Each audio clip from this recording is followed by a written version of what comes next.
from this location to that location.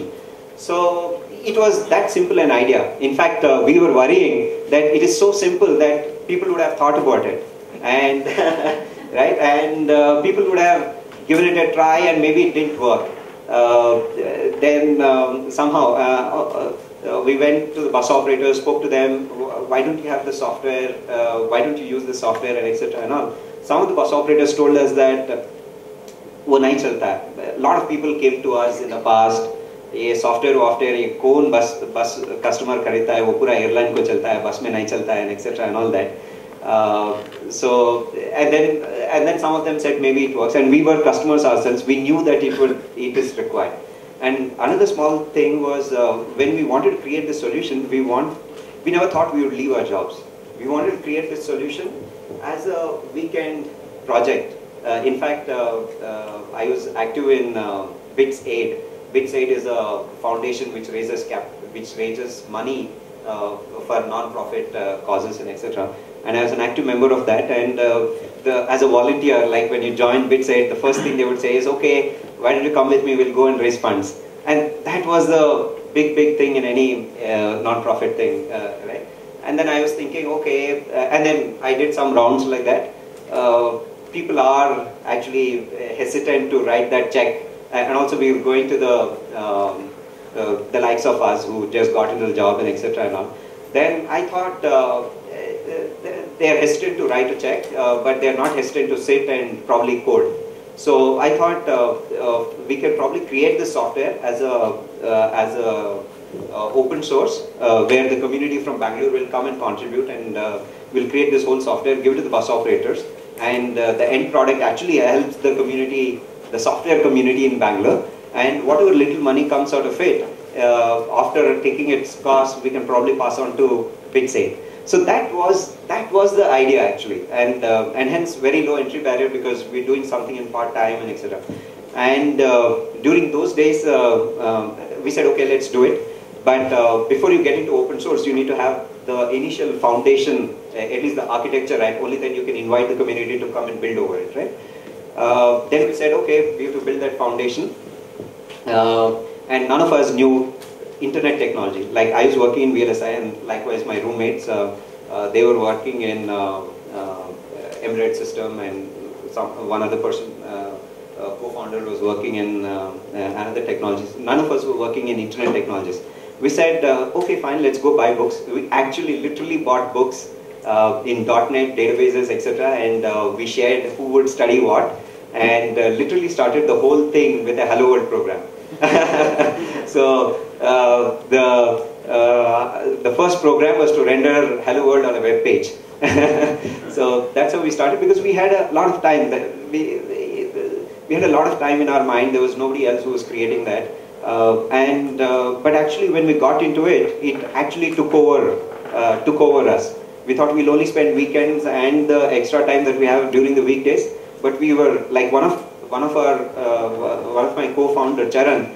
He got so much into it that he just stopped going to office without even informing his managers. So his manager, the lady named Priya, she would call us and say, "What is happening? Why aren't you coming to office?" He's just so involved into it. He would not. It's amazing to actually.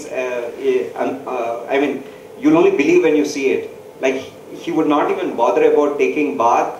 He would not even bother about having lunches and dinners and all. He's just madly behind it because it's so exciting. And when you're creating something, you give an input, it gives you an output, and you're reading up and doing it.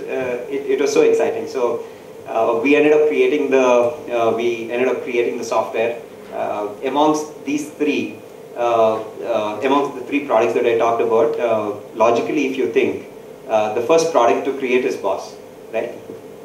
By the way, am I like, how's it all going? I mean, I would have repeated it so many times, so I'm just going through the flow. No, I think it's pretty exciting. Keep going. Okay, sure. So when you logically think about where to start, the ultimate thing is to create all the three, because it is a platform which has to be beneficial to the three parties involved.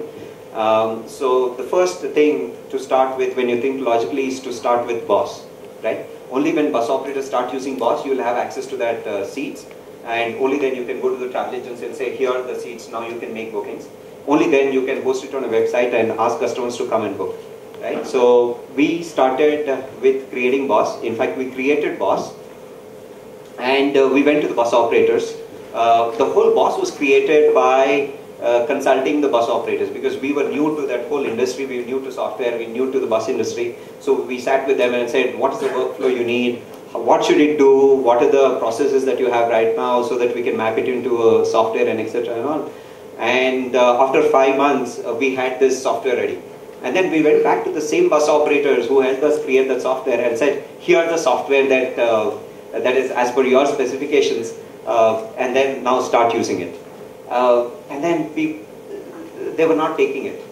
The bus operators were saying, okay, we have to buy computers. Next week, kharidenge computers. When you go there next week, again they would say, yeah, kharidna hai, etc., and all that. And then 2 months passed by and nobody was taking that software.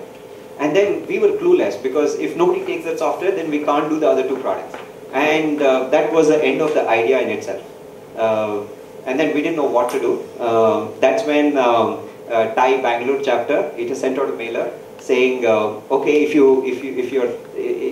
you're a budding entrepreneur, you have an idea, and you're not able to make progress, you can come and present to us. Here's a program called Entrepreneurship Acceleration Program, and if you were selected, we'll give you mentors. And that was exactly what we needed. We said, yeah, we need somebody to help us out of this thing. And then we went and participated, and then we were selected. We were amongst the first batch of EAP entrepreneurs of TiE Bangalore.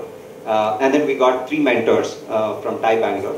And from once we were selected, they would meet us every week. They would say, every Monday, 9 to 10, let's meet up. And they were like big people, according to us. We were like software engineers, and one of them was ex-CEO of Wipro for South African nations. Other one was president of Silicon Valley Bank. I really didn't know what Silicon Valley Bank meant, but the president of Silicon Valley Bank was a big name. And another one was India head of a technology company. That was also too big for us. Being an engineer, the head of your company was like too big to us. And then those are the people who said, every Sunday morning, 9 to 10, we'll meet you. That was like really a big thing for us. We don't know them, they're not our uncles, they're not our shareholders, they're not our neighbors, they're not our friends' friends. They are nobodies. And they're saying 9 to 10, we will help you. And we would very diligently prepare for those 9 to 10 meetings. And the first meeting when we met, they were asking what you're doing, ABC, XYZ, and they gave us some assignment saying, okay, by the next week, why don't you go and do this market survey? Like, what is market survey? I mean, we know the word market survey, but we really don't know where to start. And how do you do a market survey? And there are a lot of these dilemmas. We've seen people who will come and ask you questions, is Nirma powder good or Rin powder good? We know that it is being done for a market survey, but who will send those people? How many people will there be? What questions will they ask? How and etc. We really didn't know anything. And the commonsensical things that we knew, we were afraid to execute because we were not sure if that's the right way to do a market survey. We don't want to end up reinventing wheel, or we don't want to do something very basic where the world is maybe 5 levels up. So these were the dilemmas that we had, and then we went and asked, where do we start? So right from those small things to making a business plan and raising venture capital and interviewing people, so many things they really walked us through. Actually, one of the mentors from TiE, he's still with us. He's in the board, and he still, even today, walks us through so many things. So many things that are happening now. And one of the biggest things that has happened was the mentors told us that the thing that you're doing probably will not work. You have a ERP for bus operators, and you're saying bus operators are not taking that software. It will probably never going to happen. And then they told us that you should probably start the other way around. You should start with Redbus.in, start selling to customers, and once the traction improves, you can always go back to the bus operators and say, now you use my software. Because by then credibility is built, and there is a reason for you to for them to tie up with you. It was all good, but for us, we are in the field. We know how it works. How will customers book when there is no inventory on the site? They would. Whole of our promise is you come there and you pick up your seat, but when they come there, if there is no seats, how will they buy? But then we told ourselves that's probably the only way out, because the ways that we have are not working. Then we came back and really thought through the whole thing. We said our mission then became how to start Redbus without having boss. Then we started thinking laterally, and then we came up with a solution saying that, okay, let's go and block inventory in buses. We went and blocked 4 or 5 seats in each bus and uploaded it into Redbus, and we showcased it to the customer saying that every other seat other than these 4 seats are booked. Right? And then the customers slowly started coming in, and then they started booking those seats, and then slowly the traction improved. And then once the traction improved, we went back to the mentors and said, is it the right time to go back and introduce boss? And they said, it's not the right time yet. The biggest value addition that you're doing in the whole thing is actually making the sale. And they said the biggest value addition that any company can ever do is actually making that sale. And the biggest thing as a CEO that you can ever do is selling. They said that's the toughest thing, and you should keep doing it. And then we are 5-year-old now. For about 3.5 years, we were running the company only by blocking inventory, uploading it, and mastering how to sell to consumers. And only that way. Whereas in that 3 years, we had a lot of competitors with a lot more money, and their whole strategy was, let's go to the bus operators, give software to them. If they're not taking software, probably they're not taking software because they can't buy computers. Let's ship them computers. And once you ship them computers, still they're not using the software, maybe because they don't know how to use software. Let's give them personnel, people who will sit in their office and then upload software, operate software, and etc. Even then, if they're not using, then let's figure out. So they were spending a lot of their money, and they were right.